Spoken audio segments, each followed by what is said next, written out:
Oke, kita masuk ke materi. Ini si Jack Ma bilang kompetisi itu selalu ada, tapi kita tidak perlu khawatirkan adanya kompetisi. Fokus saja pada donatur kita. Jack Ma bilang begitu.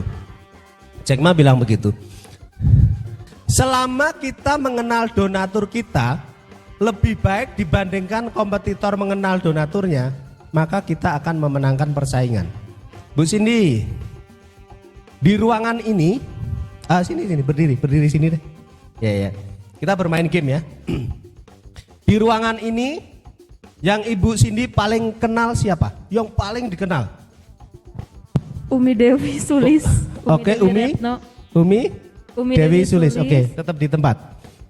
Mbak Cindy, sebutkan 10 hal baik yang Anda kenal dari Bu Dewi. 10 hal. Ramah. Hobinya juga boleh, tempat tinggalnya juga boleh, apa saja. Tentang Bu Dewi kan katanya mengenal dengan baik ya. Bila perlu 20. Yuk sebutkan. Ramah. Sopan. Santun. Ini sama mah 3 mah. Yang lainnya dong. Misalnya hobi. Hobi makan apa, hobinya apa, ini apa gitu.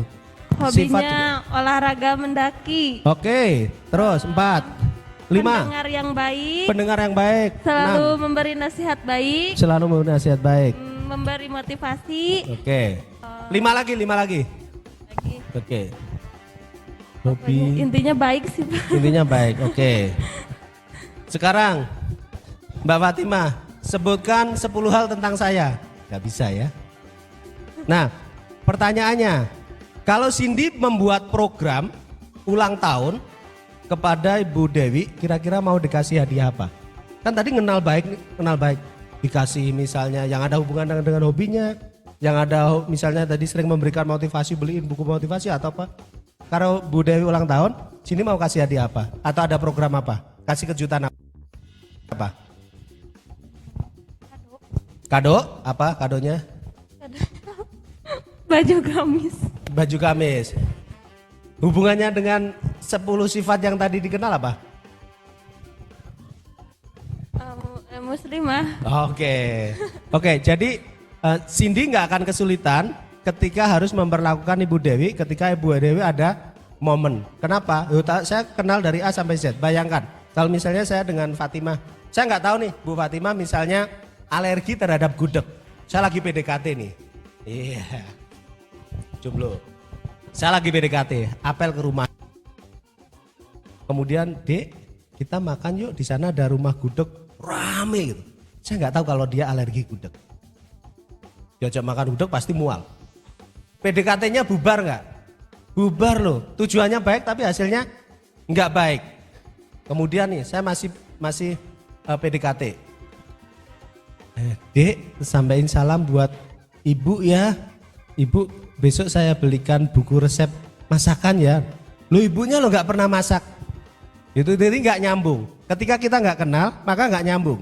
Tapi kalau misalnya kita kenal banyak tentang pelanggan kita, tentang donatur kita, maka kita bisa membuat program apapun yang sesuai.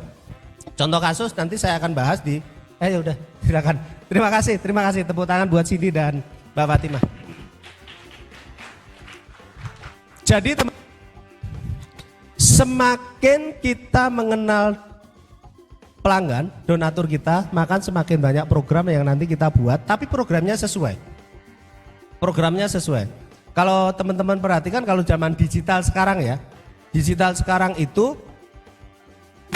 kita menggunakan AI, algoritmanya mempelajari pola laku kita, maka begitu kita lihat iklan sepatu gitu ya, maka nanti di Bukalapak kita ada iklan sepatu, Facebook kita ada iklan sepatu, kemudian ada WA masuk ke kita ada iklan sepatu. Kenapa? Karena kita dikenal sebagai orang yang sedang cari sepatu.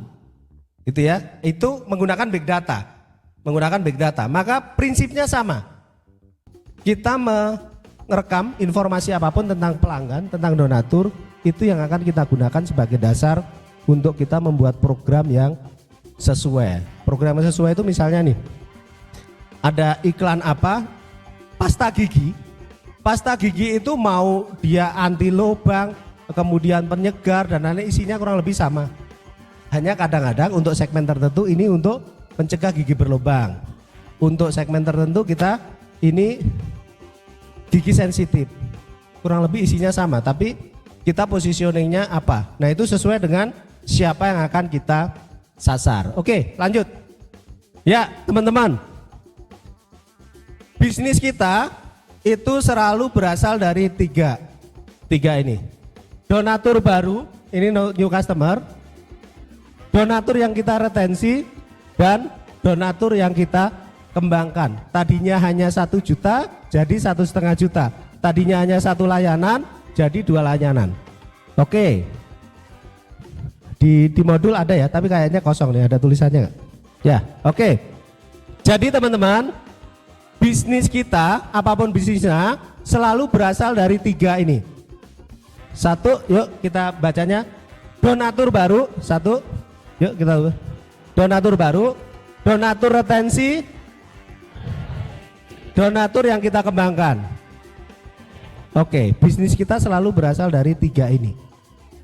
Apakah kita cari donatur baru terus? Donatur baru tetap, karena orang yang belum bayar zakat juga masih banyak, orang yang belum sedekah juga banyak. Kemudian kita retensi, makanya retensi hasilnya apa? Donatur aktif. Kemudian donatur loyal itu jadi nambah, layanannya tadinya hanya bayar zakat aja jadi zakat fitrah aja jadi bayar zakat apa, tadinya zakat saja jadi infak, tadinya zakat dan infak jadi zakat, infak dan sedekah. Jadi itu pengembangan. Jadi bisnis kita itu selalu berasal dari 3 ini. Donatur baru, donatur yang kita pertahankan itu 1 juta tetap 1 juta. 1 produk tetap 1 produk, 1 layanan tetap 1 layanan, itu kita pertahankan. Kemudian kita bisa kembangkan. Kembangkan itu dengan upselling atau cross selling. Upselling itu dia sedekah, dulu sedekahnya 100.000 per bulan, kita upselling, kita motivasi jadi 200.000 per bulan, itu namanya upselling. Dulu sedekah, kemudian kita cross selling layanan yang lain, jadi misalnya dengan zakat, berarti tadinya hanya sedekah jadi sedekah dan zakat, itu namanya cross selling. Ini sedikit teori ya, sedikit teori. Jadi nah, kelihatan nggak ya? Jadi calon donatur kita sampai akhirnya jadi mitra atau loyal itu awalnya adalah dari wah ini potensi nih, ini orang yang harusnya bayar zakat nih. Kemudian kita lakukan segmentasi, targeting, akhirnya jadi prospek.